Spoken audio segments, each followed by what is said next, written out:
grabing laban ng simbahan at that time, talo pa rin. Talo pa rin yung simbahan. Kasi lumaban the church as an institution. Sa palagay ko, hindi gagana pa ganun. Dapat yung lalaban din, the citizens, as citizens. Kasi legal yung pinag-usapan, mga laws, mga ganun. So dapat yung laban natin, legal din. Hindi pwede religious, hindi pwede appealing to the goodwill, hindi. Walang goodwill. Banat doon, legal arguments. Support. Hindi pwedeng sa parokya labanan yung mga bills.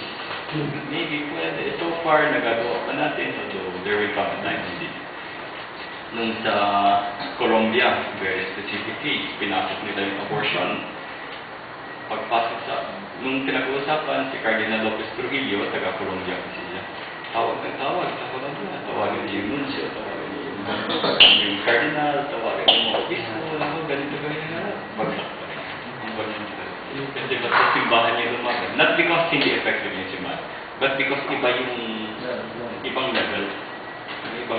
So kagaya kung yung laban ay basketball, tapos pasok ka doon, magaling ka sa volleyball. Basketball yung laban, tapos iba volleyball, i-shoot. Hindi ka makashoot niyan.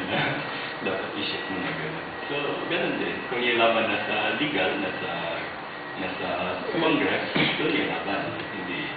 Of course, nandun yung education natin sa parish level para makalaban sila doon. Using the arguments, using the system, using the rules and regulations nung dapat laban. Hindi yung sa atin.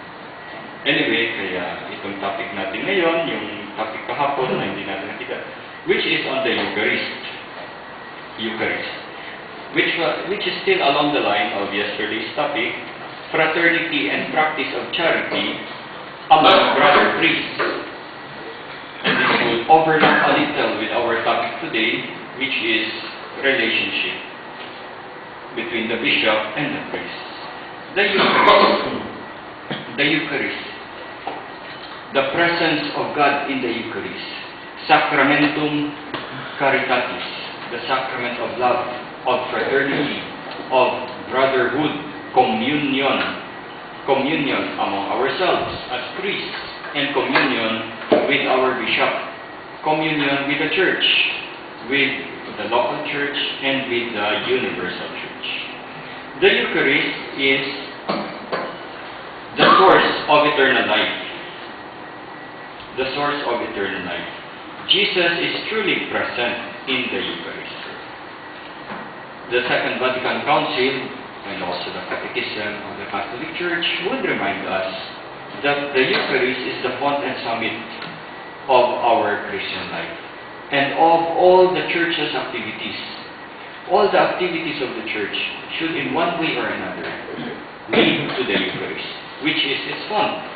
All our strength comes from the Eucharist, and all that we do lead back to the Eucharist. So even family and life, all our pastoral work, catechesis, social action, social work, all our sacraments, all the other sacraments should lead people ultimately to the Eucharist. Jesus says, I am the bread of life, in St. John chapter 6, that comes down from heaven for a man to eat and never die. If anyone eats this bread, he shall live forever. In the institution narratives of the Eucharist, this is my body, this is my blood. Not simply this is a symbol of my body, this represents my blood. No, but this is my body. This very thing I am holding is my body. This is my blood. Jesus is truly present. Every day we have a Eucharistic miracle. Di ba, narinig natin doon sa Italy, sa Lanciano, doon sa, isang place, may mga cities sa Italy na may Eucharistic miracle. Doon sa Lanciano, yung nagbimisa, ayaw maniwala na real presence. He was doubting as he was consecrating Lanciano. And what happened? After the consecration, nakita niya yung host, it transformed part of that host into flesh. Human flesh na tinignan sa microscope. Even yung blood type AB daw. Blood type AB, kagaya ng sa Shroud of Turin. And then tinignan yung muscles, anong klaseng muscles? Heart muscles. Kitang-kita. So yung naging host na transformed from the host into flesh. And until now, nandun, nakapreserve, naka-monstrance, nandun sa isang chapel sa Lanciano.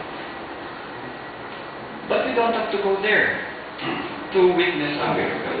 Every day, when we celebrate the Eucharist, we experience, we witness a miracle, Eucharistic miracle. Jesus is present with His body, blood, soul, and divinity. One day, there was a little child, 7 years old. He went to the church, kasama yung nanay niya. Sabi ng nanay niya, Father, baka pwede nang mag-first communion yung aking anak.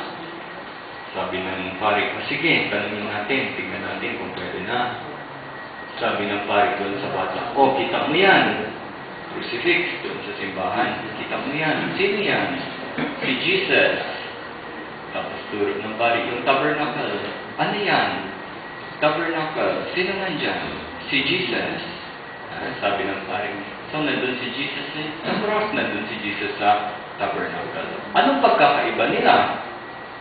Sabi ng bata, dyan sa crucifix, parang nandyan si Jesus, kaso wala siya dyan. Doon sa tabernacle, parang wala si Jesus, kaso nandyan siya. So, Jesus is more present in the tabernacle than in the crucifix. Bata na yan, no? Kita niya, crucifix, nandun si Jesus, yung statue ni Jesus. Although alam niya na wala si Jesus lang, in the sense of the real presence. Like in the Eucharist, mukhang wala si Jesus, kaso nandun si Jesus. With His real presence, body, blood, soul, and divinity. Jesus says, He who feeds on my flesh and drinks my blood has life eternal. The bread I will give is my flesh for the life of the world. When Jesus says, I am the bread of life, if anyone eats of this bread, he will have life eternal.